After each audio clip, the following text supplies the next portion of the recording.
Ehkä ennen tuota välierää oli ehkä se suurin suosikki.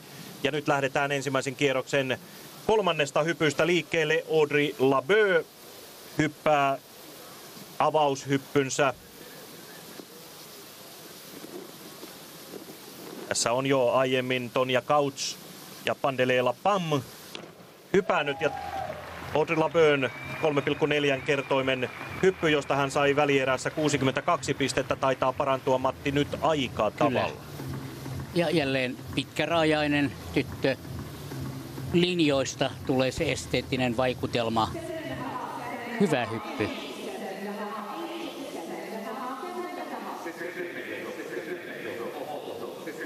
Pieni jalkavirhe tuossa lähdössä, mutta ehdottomasti hyvä hyppy.